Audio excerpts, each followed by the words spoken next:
right, up next is going to be Alex in California. Hey, Alex, how are you? Doing very well, Mr. Ramsey. How about you? Better than I deserve. What's up? So, my wife and I got hooked onto your podcast here. We were reading the book, the Beyond Blessed book with Robert Morris, and Oh, then he's switched wonderful. over to Total Money. Yes, he is. And then switched over to the Total Money Makeover. Loved that. And then found out about the free app. And we live in the heart of Silicon Valley, which we're at that point in the area in the country where we're looking to buy a home and going, well, I guess we can get the little patch over here. Yeah, really. And here was the question that we've decided through. We're somewhere between baby steps 2 and 3.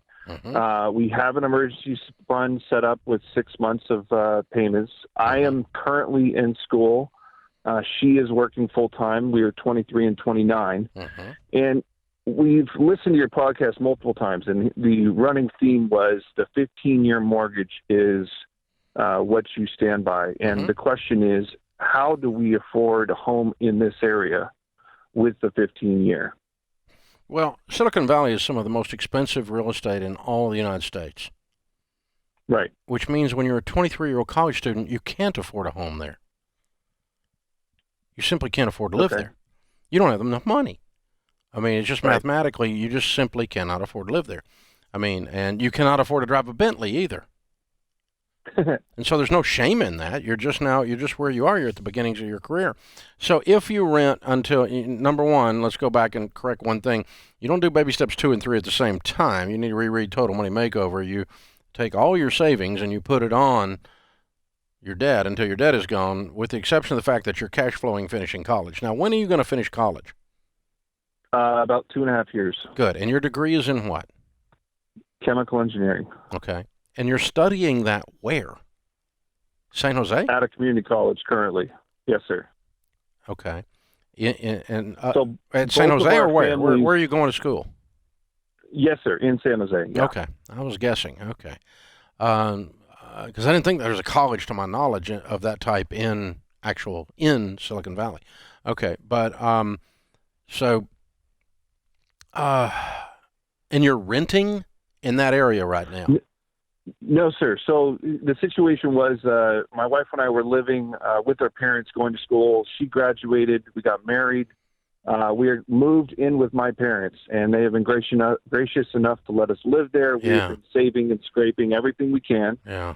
And we've been feeling that call that it's time to look to move on to our own area, and so the options really for us are renting or buying. Yeah, you're renting. And renting, okay. Yeah, you're renting for right now because you're finishing school and getting your incomes up. And again, you live in the most expensive real estate market in the whole freaking United States, with the possible exception maybe the Upper East Side in Manhattan. I mean, per square foot, Silicon Valley is unbelievable. And so it's a wonderful area, but people that make $200,000-$300,000 a piece and both working live there. Not college students with one of you and you just got married and one of you just got their first job. What's your wife make? We make a household income about $120,000. Yeah. Well, she's got a great job. What's she do? She's in business marketing. Great. Good. Okay. Well, that's a great start. And see, when you get out with chemical engineering and you're making $100,500, so you got a $270 income or something, we can talk about buying a house in Silicon Valley. The numbers start to make sense then, or at least close as they're going to. And so that's the direction I would go. But for today, you haven't done anything wrong, nor is there anything wrong with my advice when you're a 23-year-old broke college student. Now, you're not really broke. You're married to a lady making $120,000, but I mean, you see my point. You're at this stage of your life is the stage that you rent as cheaply as possible, and you remember that horrible apartment that you tell your grandkids about someday. That kind of a thing. Right. That's the stage of life you're in, and the problem is making $120,000 is actually still going to put you in a horrible apartment in your area. It's unbelievable. Right. Anywhere else in the U.S., we would be debt free in a year. Well, anywhere else in the U.S., you'd be living in a really nice place, But again, you live in a high-income neighborhood and a high-expense neighborhood. Definitely. Yes, sir. So that's what we're facing, and it's okay to have the patience to finish up. So I agree with you. I'd want to get out of my parents' house if I were you too, but you're renting for a couple years until you get your income that matches the cost of real estate in the neighborhood that you're in, and there's no shame in that. You didn't do anything wrong. But no, I would not buy a house. You can't afford a house right now.